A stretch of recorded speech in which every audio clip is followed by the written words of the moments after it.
আপনার নিজের হাতে নষ্ট হওয়া সবচেয়ে দামি জিনিস কি ছিল? নিজের জীবন। নিজের জীবন? কেন? কারণ নিজের জীবনটা নিজে হাতে নষ্ট করছি।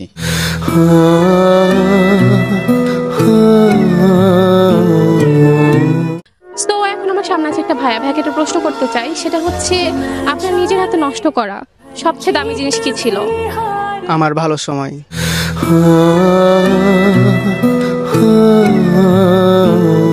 তো এখন আমার সামনে আছে একটা ভাইয়া, ভাইয়াকে একটা প্রশ্ন করতে চাই, সেটা হচ্ছে তোমার নিজের হাতে নষ্ট করা সবচেয়ে দামি জিনিস কি ছিল?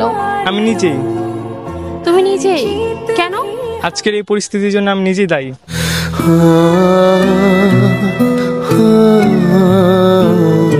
তো এখন আমার সামনে আছে একটা ভাইয়া, ভাইয়াকে একটা প্রশ্ন করতে চাই, সেটা হচ্ছে আপনার নিজের হাতে নষ্ট করা সবচেয়ে দামি জিনিস কি ছিল?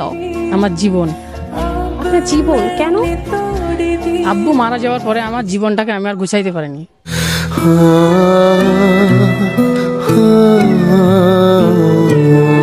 তো এখন আমার সামনে আছে একটা ভাইয়া, ভাইয়াকে একটা প্রশ্ন করতে চাই, সেটা হচ্ছে নিজের হাতে নষ্ট করা সবচেয়ে দামি জিনিস কি ছিল? বাবা মার আশা ভরসা। বাবা মার আশা ভরসা? কেন? কারণ বিভিন্ন কারণে তাদের মন ভেঙেছে তাই।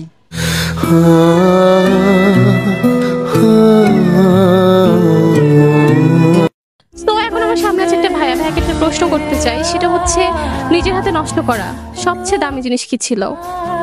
সময়। সময়? কেন? কারণ সময়ের অভাবে আমি আমার জীবনের সবচেয়ে গুরুত্বপূর্ণ জিনিস হারিয়ে ফেলছি।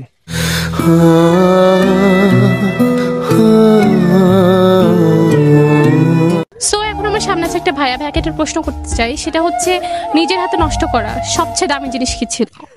আমার পড়ালেখা। পড়ালেখা? কেন? কারণ লকডাউনের কারণে করোনা ভাইরাস আসার পরে আমার পড়ালেখা সম্পূর্ণটাই নষ্ট হয়ে গেছে।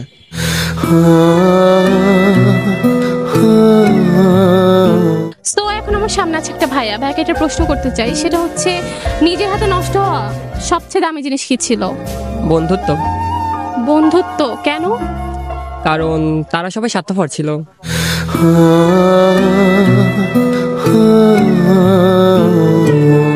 তো এখন আমার সামনে আছে একটা ভাইয়া, ভাইয়াকে একটা প্রশ্ন করতে চাই, সেটা হচ্ছে নিজের হাতে নষ্ট হওয়া সবচেয়ে দামি জিনিস কি ছিল?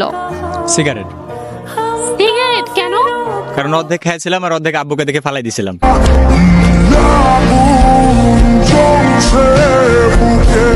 তো এখন আমার সামনে আছে একটা ভাইয়া, ভাইয়াকে একটা প্রশ্ন করতে চাই, সেটা হচ্ছে নিজের হাতে নষ্ট করা সবচেয়ে দামি জিনিস কি ছিল?